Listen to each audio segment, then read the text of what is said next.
Hey everyone, Pedro Loureiro here. I've teamed up with Etchr again to bring you a free art class live on their YouTube channel.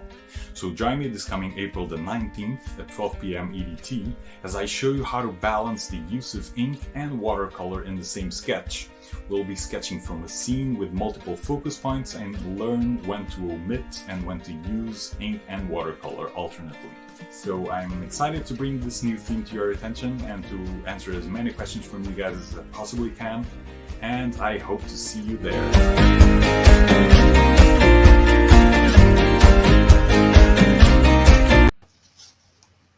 Hello everybody, my name is Kitty and I'll be your host for today's Etchr mini workshop preview. And Etchr is a online art learning platform, and we work with artists from all over the world. And today we are here with Pedro Loureiro, who is one of our resident artists, and which means that he comes back on a regular basis to teach with us. So if you have questions for Pedro today, please put them in the chat in all capital letters so that I can see them better. If the question is relevant to what he's doing at the moment, I will ask him at that time. If not, I might hold off some of those questions until the end when we do our question and answer session. And just so you know, we have a Facebook group for people who have done work from our demos and from our workshops. So it's a wonderful place to share your work. If you just feel like sharing it, or if you would like some feedback, you can request it with your comment when you post. So, and Pedro is also a member of that group, so he can give you some feedback as well. So without further ado, I'm going to hand it over to Pedro, who's going to tell us more about what we're going to do today.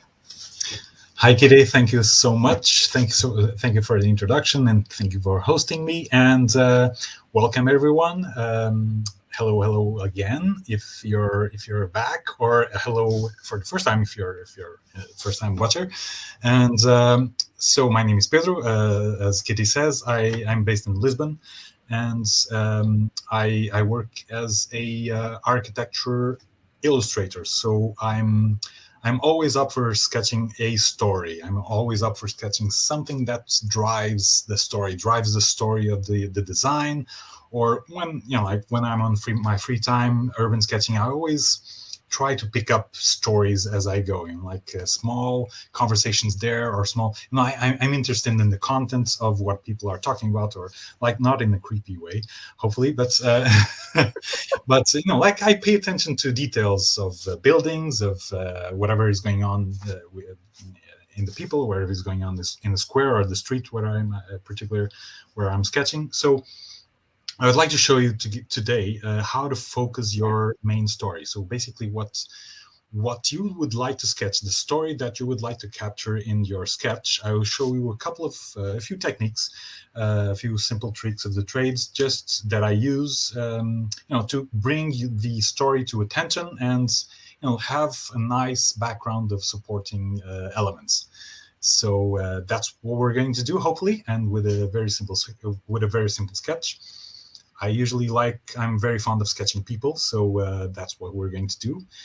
Despite being an architectural illustrator, we're going to sketch people. I know a lot of you guys struggle with it.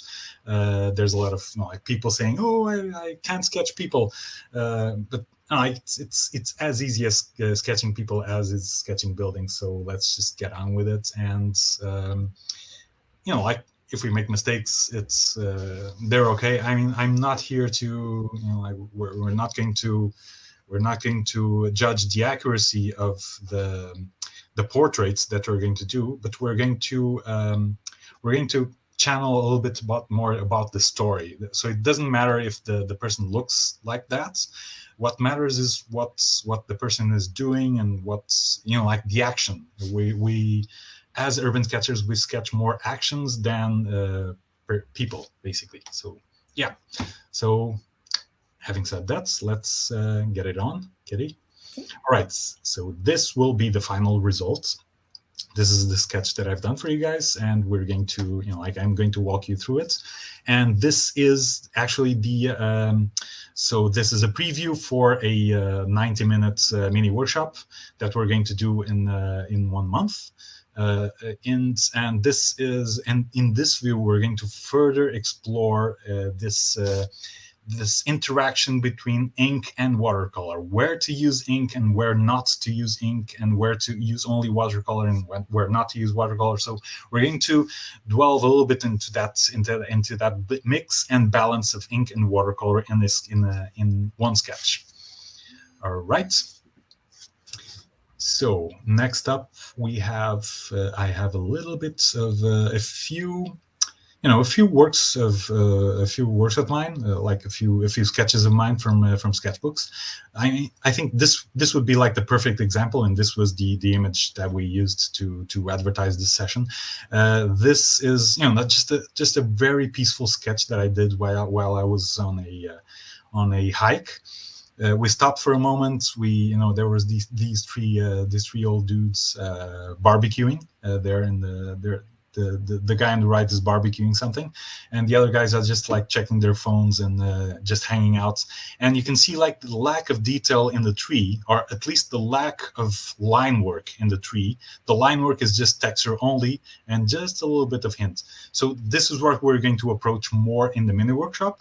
And here we're just in the live demo, we're just going to just have a few hints of how we can do this, like how we can focus the story on those three characters and just have a nice atmosphere to surround them and to frame them. All right, Kitty, can you please? Yeah. Mm-hmm. All right.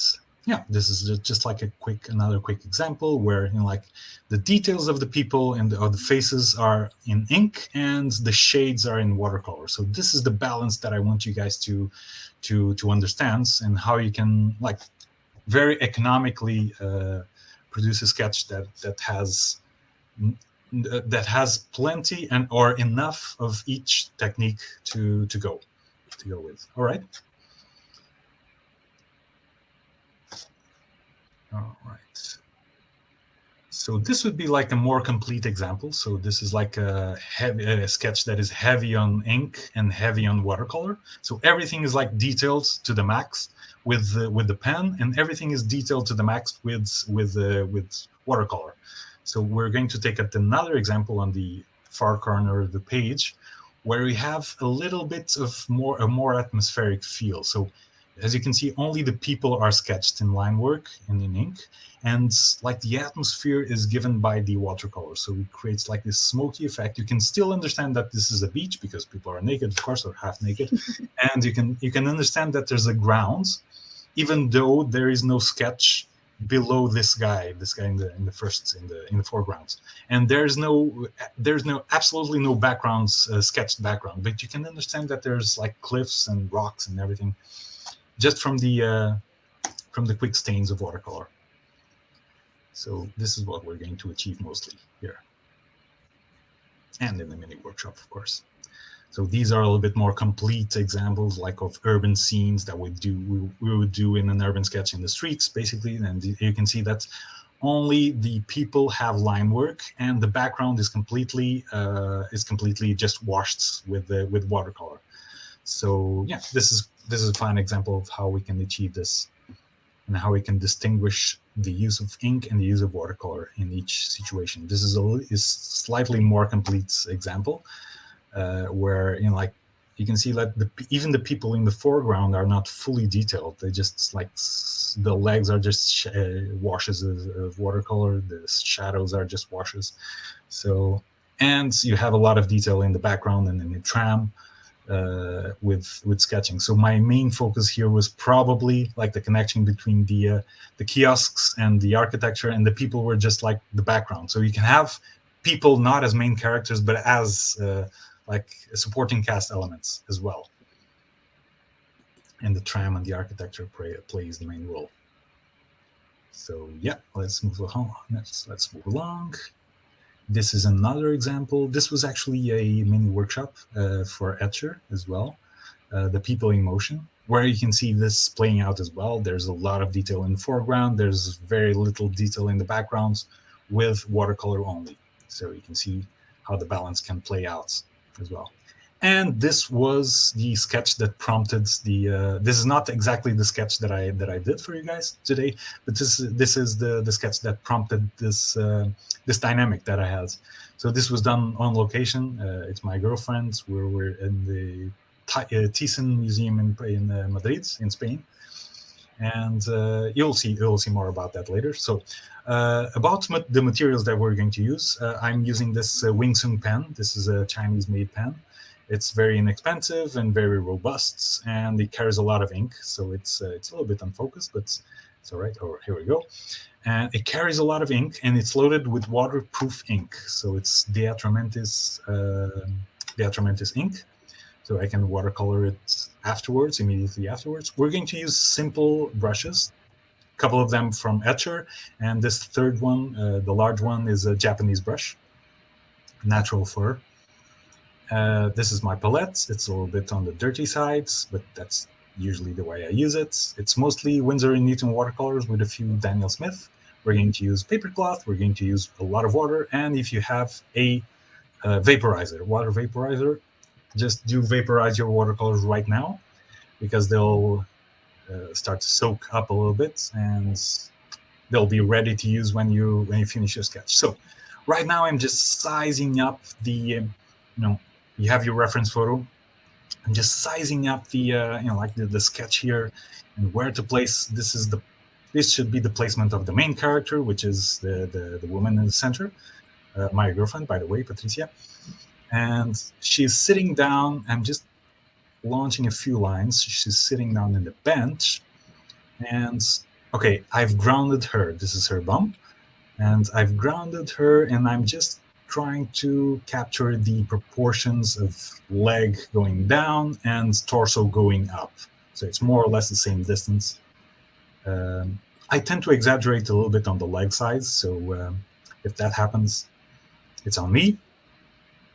And you can see it's not going to be very detailed, but I'm trying to get a good base. I'm trying to get to capture the legs right away, to get a good base of work there. And we don't even need to we don't have to have a lot of detail for this. We just have to capture the essence of those shapes.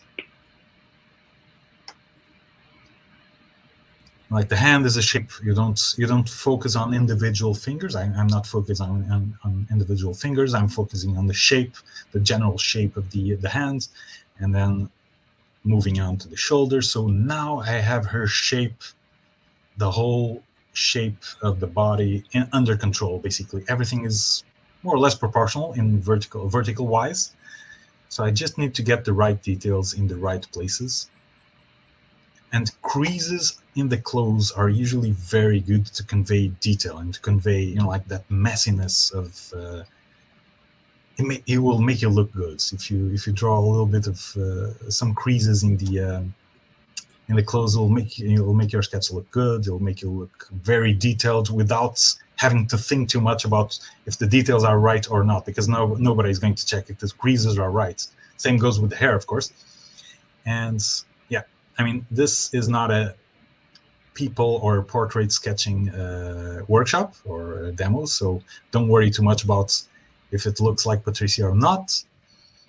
Just try to make sure that she's more or less proportional and more or less looks like a human being. Now you can see like very small details, just like the eye and the silhouettes of the face, already give a human shape to a human form to this person, to this two-dimensional sketch. Pedro? Yeah? I'm going to stop this for a moment to ask you a question that just came up in the chat that I think is very relevant. Yeah, please do. How do you decide from what part of the image you are going to start drawing? Oh, that's a very good question and a very common one, actually. And there is no right answer for it. I'm afraid there's no right answer for it. In this case, I mean, it just goes case by case. In this case, I felt that I needed to grasp the bench where she's sitting down, and her, like the lower part where the bench contacts with her leg, and that was it. I mean, that was like the center of my image and the center of the body. But sometimes I start from the feet up, and sometimes I start from the head down. It very much depends on if we have time. I mean, if the person is leaving, then just start by the face, and whatever you get afterwards, it's a bonus. And if you think that the person is going to stick around for a while, like she will, because she's a photo, and then just just start by whatever feels more comfortable to complete the image around it. In this case, I felt like I needed the center, and that was like the leg, and where it's grounded, where the leg is grounded. I'm usually kind of afraid if I start by the feet that the sketch becomes too long. So I just, in that case, I try to sketch a little bit smaller than I'm thinking. So I hope this kind of answers the question. It's not a very satisfying answer, I'm afraid. It's No, it's a good answer.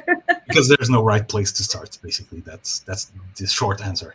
There's also a comment in the chat saying starting with the feet means that they're not left out. That's important too. That's true, but I mean, there are many a sketch that I've did with no feet, with no legs at all. You can just go back if you can remember about the kiosk sketch that I showed you before. Most of those people didn't have any legs. It was just torsos, and the watercolor did the rest. I don't need to see the legs just to put like a couple of brush strokes to simulate legs. All right, here we go. But I think on this image and the philosophy of this image, like the story that I wanted to tell, you'll see in a minute when we start the watercolor. And the story of this image, it was very important for me to capture the whole body, her whole body, and where she was sitting, because it made sense with the story that I'm going to tell with this image. And we'll get to there shortly. It's like the spoiler. I don't want to spoil the story. So now I'm just trying to grasp a little bit, trying to make the perspective as correct as possible.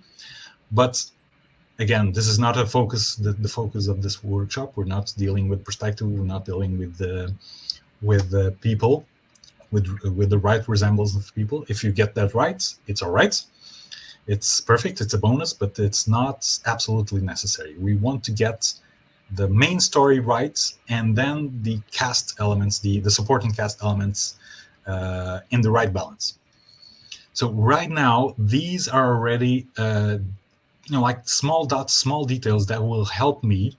They'll help me lay the watercolor better. So if you can just put the reflections in tiny dots, that's okay, because they will hardly be noticeable when you start with the watercolor phase.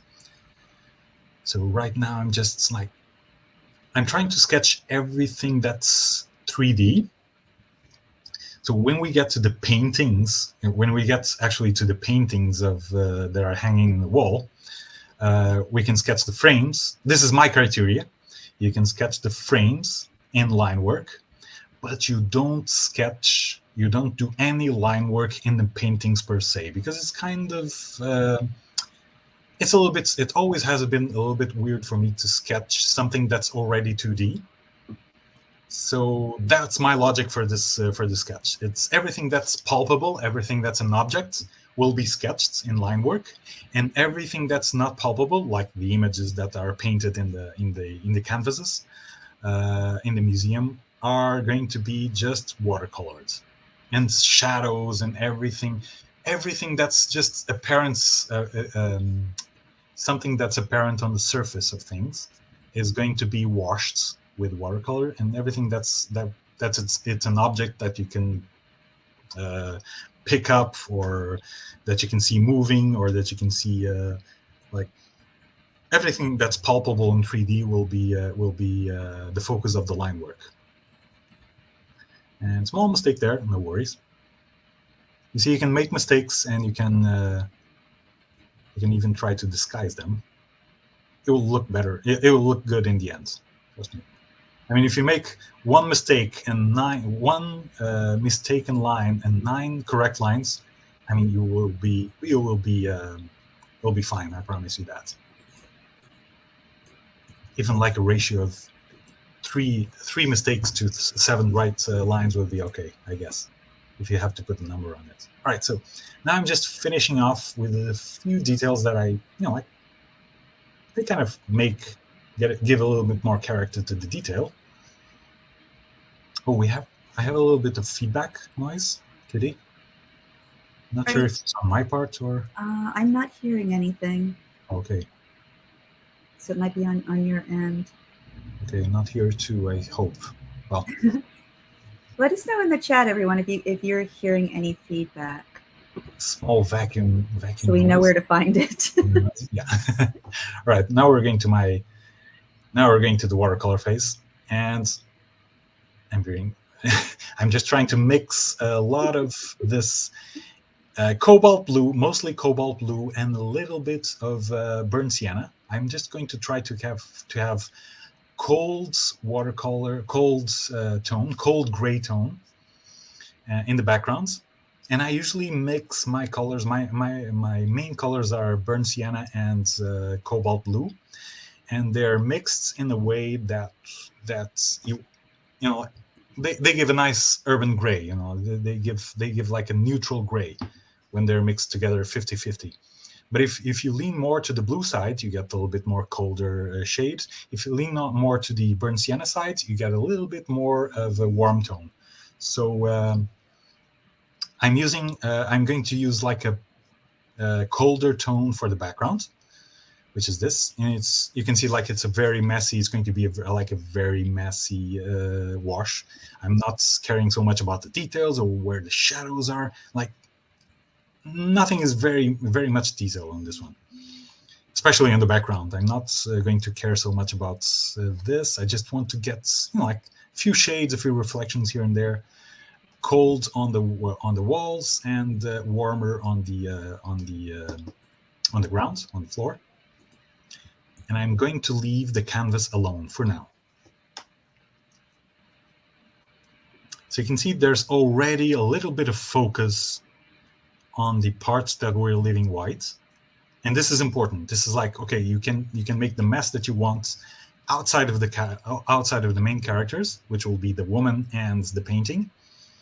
But leave the insides as much as possible free for details, basically. So this is like a nice cool gray. I'm keeping with the cool gray palette right now. Same mix, cobalt blue and burnt sienna. A little bit more water here, a little bit less water there. So just balance the way that you want, just to achieve that haziness. I mean, they're walls. There's nothing really. They're white walls. There's nothing really to detail there. I just want you guys to think about white walls as not being whites, but as being like slightly tones. And you can tone them to the advantage of your story. So in this way, I'm like creating a mix of warm and cool shades, just to make the main characters pop a little bit more. All right, a little bit of shadow under the. Now I'm working on reflections, so that canvas on the right is reflecting on the bench, as you can see in the ref photo. And there's a shadow and there's a reflection of the bench in the very shiny floor. You'll probably notice that I've went over with the same tone I went over her pants, because the pants are black, so I can do whatever I want on the pants, basically, because I will still go with a darker color afterwards. So here's the reflection of the other canvas, the bigger canvas. And we can have a quiz actually in the chat. So you might have recognized the painting there. The painting is shown. The original painting is shown on the Thyssen Museum, as I said, in Madrid. It's a painting by an American author, an American painter from the 50s, 60s. Any guesses as to who painted that canvas on the left? Not quite yet. If anybody knows, put it in the chat. Or if everybody's busy, Yeah. we can have it in the end. We can have the quiz in the end. And if anybody was just recently joining us, I'm going to put the reference photo into the chat again, just in case you don't have it. All right, so this is where it gets a little bit more complicated, because now we have to be super detailed. Well, not super detailed. As you can see, I'm using like the worst brush for this, because I'm using like the thickest brush for this, but it's actually quite good because it flattens a little bit on the tip if I press it right. So it's I can achieve a little bit of detail, but I'm not so much worried about the details. I'm more worried about the atmosphere and especially the saturation. So now you can see that the colors are much more saturated because this is my main focus, this and the woman. So this is my main focus of attention. Yes, yes. We have answers. Edward Hopper. Yes, of course, Edward Hopper. So I'm actually not sure about what the painting is called. So I should have looked it up. But it's like it's a woman sitting in the hotel room, I think.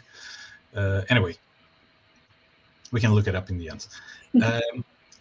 So right now I'm doing exactly the same. I'm doing exactly the same logic that I did on the outside. So I'm painting around the figure just to get the atmosphere. It's like an atmosphere inside an atmosphere. It's Inception here, sketching Inception. But I'm using very saturated tones now. The same tones more or less, but very saturated tones, just to emphasize that this is my main subject. This is one of my main subjects. This is like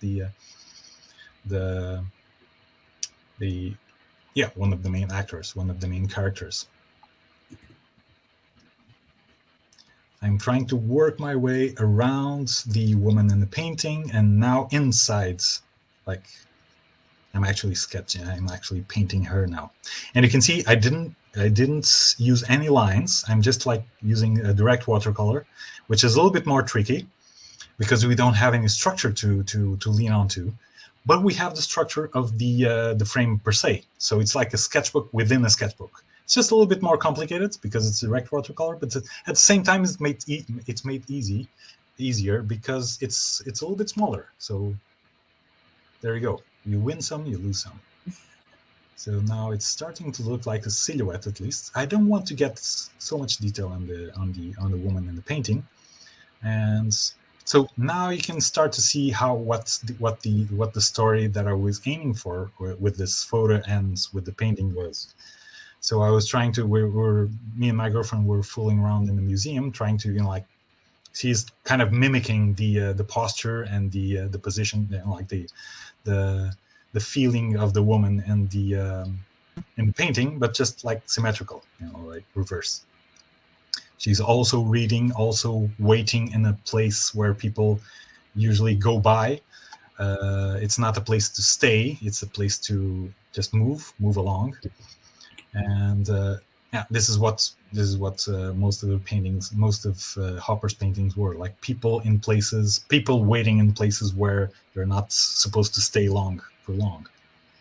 So like we're just trying to like conceptually make a photograph that would resemble the same stories as Edward Hopper was telling in the painting. And this is just, I didn't consider that painting on the right to be the main focus, but I'm guessing it kind of balances the composition. It kind of balances the layout of the sketch now, because it was kind of leaning too much to the left. Like Patricia, my girlfriend, is looking towards the left.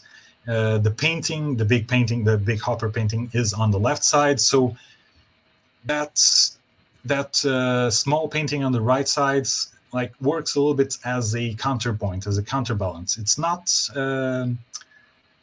It's a supporting role, but I've made it a little bit more emphatic, like a little bit more saturated, because of that. Because I wanted to achieve a little bit of balance between both sides of the sketch. Does this make sense? Mm-hmm. All right, cool. And if anybody has questions, remember, just put them in the chat. Yeah, please do. All right, now I've added a little bit. So I'm still working with the same limited palette, which is usually cobalt blue or ultramarine blue. If you don't have cobalt blue, it's a little bit darker, but it still works. And burnt sienna. In this case, because I'm working with skin tones, I also added a little bit of alizarin crimson, which is kind of it's a sort of a pink magenta color. So if you have something of that sort, just go ahead and use it. Oh, my head is showing a little bit. Sorry. So just a little bit of alizarin crimson to basically convey the, like usually we put a little bit of red in every skin tone. Because it's like it's the blood. It's the blood and the arteries that are beneath the skin. So that creates the red sensation of the red underlay of the of skin. Any skin, by the way. It just depends on the mix of these three colors usually. So right now I'm kind of detailing, working my ways around the details, but you can see that like the wash is, her whole face is painted except for that sliver of white that I've saved just to have like a small highlight, just like a point of interest there, where the light is shining, just to give the information from where the light was shining, and just to convey a little bit of three-dimensionality. If I were to paint the whole face with the same tone, we would go back to 2 dimensions again. So that sliver of white makes the whole thing a little bit more palpable, a little bit more solid. If that makes sense. Yes. And there's actually a comment here saying how beautifully the effect of light and shadow has already started emerging from the painting. It's amazing. Yeah. As the watercolors go, as the watercolor in the atmosphere goes, dries up, like watercolor does half your work for you. So you just have to like do the right brushstroke and then do the right brushstrokes and then just wait until the work gets done on itself. And that's what happened here. While I was painting the hopper painting, like the whole thing dried up, the whole atmosphere dried up, and it became this sort of controlled mess that we see here. Which is, I didn't have this picture exactly in my mind as we're seeing it right now. It's just the way that it happens with watercolor. And it could have easily gone south. So just for you guys to know, if it goes south on your side, don't worry, just do it all over again. You'll get different results each time. That's just the way watercolor works. You try to control it as much as you can, but you never control it 100%. So it's a really good thing to to cope with, to get the grip on the lack of controlling your subject, lack of controlling your work of art. It's really good therapy in a way. The shoes are a little bit shiny, so I'm leaving a few white slivers of light, as with the pants, with the trouser there. Well, just like covering up a little bit, just leaving that sliver of white there. And while it's still wet, and Etchr Perfect sketchbook is perfect for this, because it takes a long time to dry. So it's 100% water cotton paper, so it takes a long time to dry, and it allows us to go back to the wash and still add a little bit more of pigment while it's still not dry.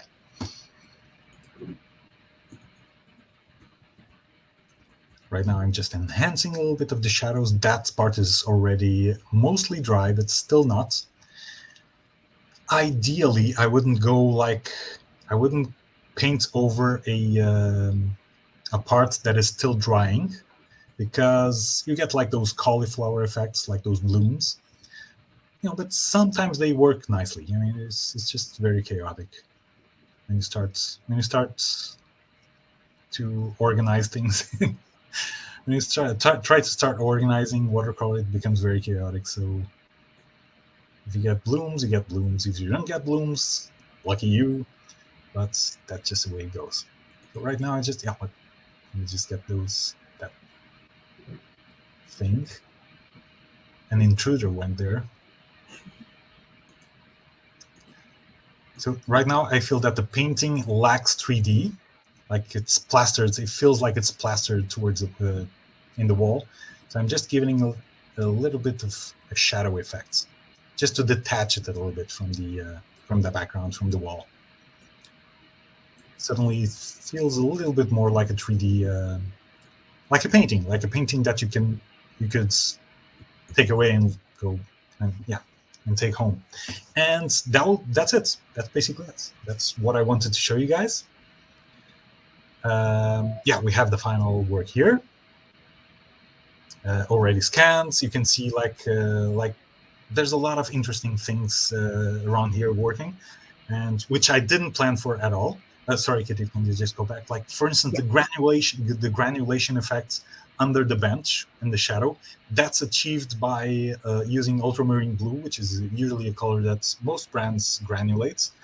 And like you can see, like the emphasis is given on the woman and on the painting, and there's the painting on the right to counterbalance everything. Everything else is just like a mess of atmospheric brush strokes, mixing reflection, mixing shadows. It doesn't really matter if you get it accurately, just as long as you get like a really good atmosphere that's detaches the main characters from the paper. They almost look like they're popping out of the screen.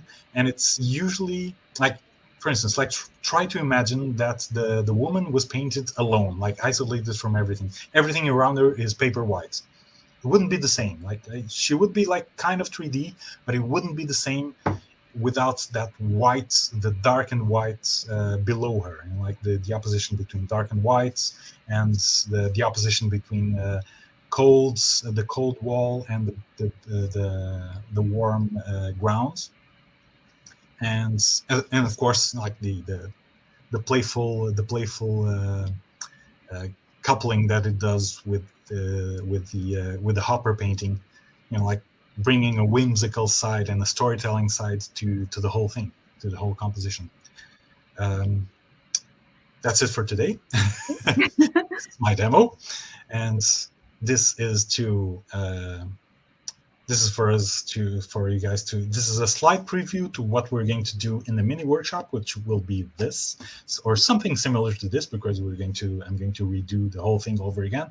But this is actually, if you want to know, this is in my hometown of Lagos in the south of Portugal, and this is the only place in the country where they do this kind of fishing. They push the boats into the water. The boats go around the ocean, like they head off like half a kilometer off the coast. They turn back and they lay nets. Then they basically drag the fish from the bottom of the close coast. And this is the only place in the country where they push it by hand. So there's no tractors involved. There's no mechanics involved. It's just like handiwork. And this was like 7 a.m. or 6 a.m. I can't remember. I was there sketching this scene, and it was like, wow, what a drag. And yeah, that's it. I mean, this is more or less the same logic. So we have a main story, which is like the fisherman and the fisher women. There's a lot of men and women there. So it's like a whole village next to my hometown that gathers to do this every week, every Saturday morning. And they drag the boat, they push the boat into the water, and they push it, and they drag it back, and they drag the nets. And so this is my main story. I want to convey, like the joint effort of these people, like putting the boat on water, and the supporting cast elements, which is the coastal city right there on the right, which is my hometown of Lagos. And basically the whole scenario, which is the atmosphere around it, which with very little lines. You can only see like a little bit of texture in the sands, where where there's tracks, where there's footprints and everything. I went a little bit with the pen, and the rest is basically atmospheric 7 a.m. sandy shore. I hope you guys have liked. I hope you guys like this demo, and if you feel like you're up for the challenge of the mini workshop here, and please do join me in my 19-minute class on May 13th at 2 p.m. EDT, and the link is in the chat. Yes, it is. And as Pedro said, it's a step-by-step tutorial where you'll get to dive a lot deeper into these techniques. Yep. And it's also a wonderful way to support Pedro and his work as well. And let's see, I think we had a couple of questions here. So let me go ahead and pull that up. So there was a question going back to what we did today. Mhm. So let me actually bring that back up. Asking what color did you mix for her hair? For the hair, in the hair, I think. Well, my palette is very dirty already, so probably just a mix of every color that I used the past week. But it's mainly burnt sienna. You can see the highlights of burnt sienna in her hair, in the top of her hair, and a little bit of ultramarine blue. I can tell that it's ultramarine blue and not cobalt blue because it's granulating. So you can see like the shadow in the bottom. It's kind of granulating. It has these clusters of darker tints. So I usually like to approach watercolor like this, in hair, in faces, in clothes, in like spheres, in objects. Basically, I like to go from whites. There's a white sliver. This is very comic booky, actually. By the way, there's a white sliver of lights, and then there's color, and then the color goes from a warm to a cool. And like it's kind of similar to her hair color, but it's not exactly. I mean, her hair color is a little bit darker, but I wanted to emphasize, like I wanted to have like a golden, brownish golden highlight there, just to contrast with the cold of the wall around it, basically. So that was my logic. With everything. So 3 colors basically here. There are burnt sienna, ultramarine blue, cobalt blue, and alizarin. So 4 colors actually. I might have used a little bit of raw sienna or ochre in the skirting there in the wall and on the right side. I don't know why I did that. Usually I would like to tone it down. Maybe it's because of the balance thing. I kind of felt that there was lacking of emphasis on the right sides. Mm-hmm. So I went with a brighter color just to pop it up a little bit. It's all very random, as you can see. And there's also a question asking, when you do this in person, how long does it take you? Well, it usually takes the same time, the same amount of time that we took here. It's like half an hour, maybe even less if I'm on a hurry. Of course, there would be less detail, but like I try to keep my sketches like 20 minutes, half an hour, because I usually don't have neither the time, and like usually when you're traveling, you're being pushed around by other people who don't sketch, like my girlfriend here. So you don't have a lot of time to afford on these pauses. So you have to learn how to sketch very quickly, basically. And this is how it happened with me. I learned to sketch by peer pressure, non-peer pressure in this case. Oh, well, we're waiting to see if there are any more questions here. There are some lovely comments saying, so interesting and very well done. And thank you, Pedro. Always a pleasure to watch you paint and explain. Wonderful as always. Thank you so Bobby much. says, while my work is not great, I am infinitely grateful to Pedro for giving me the skills and courage to try this. Yes. Right. And if possible, go out into the street and do this in the streets, and in museums, and in like in your own home. But try to do it as most as you can not from reference photos, but from life, basically, because this is usually the best way to learn, I would say. Yeah. Yeah. Sorry. Go. Yeah. No, there's another comment saying such simplicity is difficult for me to achieve. I bet doing it on location will break that. It does. In my experience, it does, because we tend to, when we look at pictures, when we look at photos, we tend to over detail, basically, because we know that it's a photo, we know that it's not going anywhere, so we have time to think, and that's like the worst thing in the equation. When you have time to think, it's the worst, because like in the street you don't have time to think, so you just do. And by doing, you just learn so much more. You don't get constrained by the by your brain keeps telling, oh, this is not right, the perspective is wrong, I should delete this and do it all over again. No, I mean, your bus is coming or your train is coming, so you don't have time to do all over again. So you just do it and learn with it. Great. And there's another comment saying, no clutter, love it. And no clutter. Yes. All right. Well, let's say I could find some clutter here. Let's say. Let's see. I might have, well, maybe the creases in her belly were too much. I guess maybe that was it. Yeah, I don't know. I don't know. We should be critical about our own work, like positively critical, but it's like, what do I find wrong here that I could correct, that I could reiterate in my next sketch? And this is the attitude that you should bring home. Like, don't be overcritical, but be critical. Be critical of your own sketches. I'm going to bring you back here. There you are. Hello. So I'm not seeing any more questions, so I think we can go ahead and start wrapping up. People are enlightened. Yes.